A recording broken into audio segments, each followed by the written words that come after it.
ಕಲಬುರಗಿಯ ಪ್ರಬುದ್ಧ ಅಕಾಡೆಮಿ ಮೇಲ್ಛಾವಣಿ ಕುಸಿತಗೊಂಡಿದೆ. ಹಾಗಾಗಿ ಇಲ್ಲಿನ ಕೆಆರ್ಐಡಿಎಲ್ ಎಇಇ ಸೌರಭ ಅವರನ್ನ ಅಮಾನತು ಮಾಡಲಾಗಿದೆ. ಕಾರಣ ಇಲ್ಲಿ ಕೆಲವು ತಿಂಗಳ ಹಿಂದಷ್ಟೇ ಪ್ರಬುದ್ಧ ಅಕಾಡೆಮಿ ಮಿಂಟ್ಯಾನ್ ನಿರ್ಮಾಣ ಮಾಡಲಾಗಿತ್ತು. ಆದರೆ ಈ ಒಂದು ಕ್ಯಾಂಟೀನ್ ನಿರ್ಮಾಣ ಮಾಡಿದಂತಹ ಕ್ರೀಡಲ್ ಇಲಾಖೆ ಸಚಿವ ಪ್ರಿಯಾಂಕ್ ಉದ್ಘಾಟನೆ ಮಾಡಿದಂತಹ ಪ್ರಬುದ್ಧ ಅಕಾಡೆಮಿ ಕಟ್ಟಡ ಇದು. ಉದ್ಘಾಟನೆಯಾದ ತಿಂಗಳಲ್ಲೇ ಕಟ್ಟಡದ ಮೇಲ್ಛಾವಣಿ ಕುಸಿತ ಆಗಿದೆ.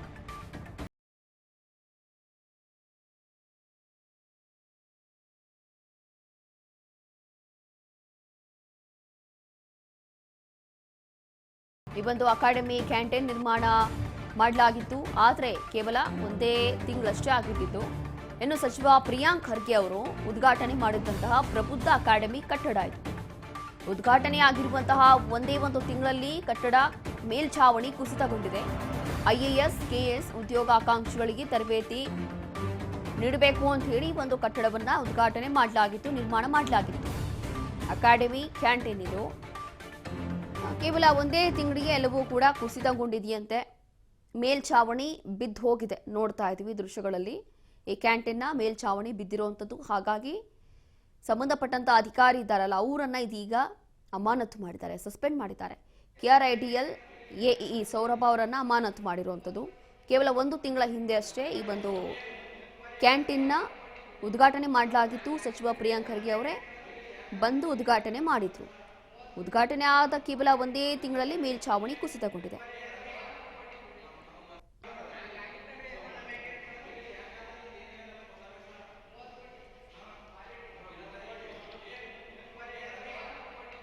ಮತ್ತಷ್ಟು ಮಾಹಿತಿಯನ್ನ ಕೊಡ್ತಾರೆ ನಮ್ಮ ಪ್ರತಿನಿಧಿ ರಾಜಶೇಖರಯ್ಯ. ರಾಜಶೇಖರ್, ಇಲ್ಲಿ ಕೇವಲ ಒಂದೇ ತಿಂಗಳಾಗಿತ್ತಂತೆ ಈ ಒಂದು ಕ್ಯಾಂಟೀನ್ನ ಕಟ್ಟಡ ಎಲ್ಲವೂ ಕೂಡ ನಿರ್ಮಾಣ ಆಗಿ ಕೇವಲ ಒಂದೇ ತಿಂಗಳಿಗೆ ಮೇಲ್ಛಾವಣಿ ಎಲ್ಲ ಈ ರೀತಿಯಾಗಿ ಹಾಳಾಗಿ ಹೋಗಿದೆ. ಹಾಗಾಗಿ ಇನ್ನು ಯಾವ ಮಟ್ಟಕ್ಕೆ ಕಾಮಗಾರಿ ನಡೆದಿರಬಹುದು ಅನ್ನೋಂಥದ್ದು ಇಲ್ಲೇ ಗೊತ್ತಾಗುತ್ತೆ. ಏನಿದೆ ಹೆಚ್ಚಿನ ಮಾಹಿತಿ? ಯಾರೆಲ್ಲ ಸಸ್ಪೆಂಡ್ ಆಗಿದ್ದಾರೆ ಇದರಲ್ಲಿ ಅಂತ?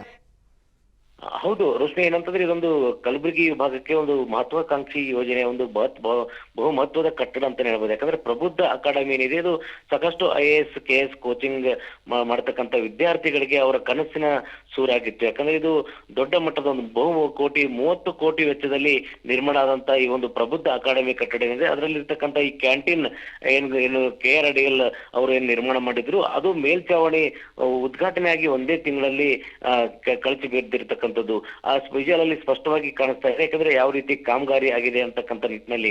ಹೀಗಾಗಿ ಈ ಒಂದು ಕಟ್ಟಡ ಸಾಕಷ್ಟು ಸಚಿವ ಪ್ರಿಯಾಂಕ್ ಖರ್ಗೆ ಅವರ ಕನಸಿನ ಕೂಸು ಕೂಡ ಆಗಿತ್ತು. ಯಾಕಂದ್ರೆ ಅವರು ಸಮಾಜ ಕಲ್ಯಾಣ ಇಲಾಖೆ ಸಚಿವರಾಗಿದ್ದಂತ ಸಂದರ್ಭದಲ್ಲಿ ಈ ಒಂದು ಕಟ್ಟಡಕ್ಕೆ ಚಾಲನೆ ನೀಡಿದ್ರು. ಆದ ನಂತರ ಈಗ ಸ್ವತಃ ಅವರೇ ಒಂದು ತಿಂಗಳ ಹಿಂದೆ ಈ ಒಂದು ಕಟ್ಟಡವನ್ನ ಉದ್ಘಾಟನೆ ಕೂಡ ಮಾಡಿದ್ರು. ಅಂತ ಒಂದು ಕಟ್ಟಡ ಈ ಒಂದು ಕಳಪೆ ಕಾಮಗಾರಿಯಿಂದಾಗಿ ಮೇಲ್ಛಾವಣಿ ಕುಸಿದಿರುವಂತ ಕಾರಣಕ್ಕಾಗಿ ಈಗ ಅಲ್ಲಿರ್ತಕ್ಕಂಥ ವಿದ್ಯಾರ್ಥಿಗಳಿಗೂ ಕೂಡ ಸಾಕಷ್ಟು ತೊಂದರೆ ಆಗಿದೆ. ಹೀಗಾಗಿ ಈ ಸ್ವತಃ ಸಚಿವರೇ ಈ ಒಂದು ಮುತುವರ್ಜಿ ವಹಿಸಿ ಒಂದು ಕ್ರಮ ಕೈಗೊಂಡು ಅಲ್ಲಿರ್ತಕ್ಕಂಥ ಎಡಬಲಿ ಸೌರಭ್ ಅಂತಕ್ಕಂಥ ಏನು ಎಡಬಲಿ ಇದ್ರು ಅವ್ರನ್ನ ಈಗಾಗಲೇ ಸಸ್ಪೆನ್ಷನ್ ಮಾಡೋದ್ರ ಮೂಲಕ ಮತ್ತೆ ಥರ್ಡ್ ಪಾರ್ಟಿ ಇವ್ಯಾಲ್ಯೂಯೇಷನ್ ಕೂಡ ಮಾಡೋದಕ್ಕೆ ಆದೇಶವನ್ನ ನೀಡಿದ್ದಾರೆ. ಯಾಕಂದ್ರೆ ಈ ಒಂದು ಸಾಕಷ್ಟು ವಿದ್ಯಾರ್ಥಿಗಳು ಇಲ್ಲಿ ಒಂದು ವಿದ್ಯಾಭ್ಯಾಸ ಮಾಡೋದಕ್ಕಾಗಿ ಬೇರೆ ಬೇರೆ ಸ್ಥಳಗಳಿಂದಲೂ ಕೂಡ ಬಂದು ಉಳ್ಕೊಂಡು ಇಲ್ಲಿ ಸಾಕಷ್ಟು ಕನಸುಗಳನ್ನ ಕಟ್ಕೊಂಡಿದ್ರು. ಅಂತ ಕಟ್ಟಡ ಈಗ ಅನುಮಾನಾಸ್ಪದವಾಗಿ ಈ ರೀತಿಯಾಗಿ ಕಳ್ಸಿಕೊಂಡಿರ್ತಕ್ಕಂಥ ಕಟ್ಟಡದಿಂದಾಗಿ ಕಟ್ಟಡದ ಯಾವ ರೀತಿ ನಿರ್ಮಾಣ ಆಗಿದೆ, ಕಟ್ಟಡದ ಸ್ಟ್ರೆಂಥನಿಂಗ್ ಯಾವ ರೀತಿ ಇದೆ ಅಂತಕ್ಕಂಥ ವಿಚಾರ ಕೂಡ ಸಾಕಷ್ಟು ಅನುಮಾನ ಆಗಿರ್ತಕ್ಕಂಥದ್ದು. ಇದೀಗ ಸ್ವತಃ ಸಚಿವರೇ ಮುತುವರ್ಜಿ ವಹಿಸಿ ಒಂದು ಕಟ್ಟಡದ ಒಂದು ಥರ್ಡ್ ಪಾರ್ಟಿ ಇವ್ಯಾಲ್ಯೂಯೇಷನ್ ಕೂಡ ಮಾಡೋದಕ್ಕೆ ಮುಂದಾಗಿರುವಂತದ್ದು. ರೋಶ್ನಿ, ಥ್ಯಾಂಕ್ ಯು ರಾಜಶೇಖರ್ ನಿಮ್ಮೆಲ್ಲ ಮಾಹಿತಿಗಾಗಿ. ನೋಡಿ, ಈ ಒಂದು ಕಟ್ಟಡ ಏನಿದೆ ಇದು ಸದ್ಯಕ್ಕೆ ಸಚಿವ ಪ್ರಿಯಾಂಕ್ ಖರ್ಗೆ ಅವರ ಕನಸಿನ ಕೂಸಾಗಿತ್ತಂತೆ. ಆದರೆ ಅವರ ಕನಸಿನ ಕೂಸು ಈ ರೀತಿಯಾಗಿ ಹಾಳಾಗಿರುವಂಥದ್ದು. ಹಾಗಾಗಿ ಯಾವ ಮಟ್ಟಕ್ಕೆ ಕಾಮಗಾರಿ ಆಗಿದೆ ಅನ್ನುವಂಥದ್ದು ಇದರಲ್ಲೇ ಗೊತ್ತಾಗ್ತಾ ಇದೆ. ಸಂಬಂಧಪಟ್ಟಂತ ಅಧಿಕಾರಿಗಳನ್ನ ಸಸ್ಪೆಂಡ್ ಮಾಡಿದ್ದಾರೆ. ದುರ್ದೈವ, ಈಗಾಗಲೇ ಸಂಬಂಧಪಟ್ಟಂತ ಅಧಿಕಾರಿಗಳು ನಿನ್ನೆ ರಾತ್ರಿ ನಾನೇ ಸಸ್ಪೆಂಡ್ ಮಾಡಿದ್ದೀನಿ. ಯಾಕಂದರೆ ಇವೆಲ್ಲನೂ ಕೂಡ ನಾವು ಭಾಳ ಕಾಳಜಿ ವಹಿಸಿ, ನನಗಂತೂ ವೈಯಕ್ತಿಕವಾಗಿ ಭಾಳ ಬೇಸರ ಆಗಿದೆ. ಯಾಕಂದರೆ ಇದು ನಾನು ಸೋಷಿಯಲ್ ವೆಲ್ಫೇರ್ ಇದ್ದಾಗ ನಾವು ಮಾಡಿದ್ವಿ. ಅದಾದಮೇಲೆ BJP ಸರ್ಕಾರ ಬಂದಮೇಲೆ ಸಂಪೂರ್ಣವಾಗಿ ನಿಲ್ಲಿಸಿದ್ರು.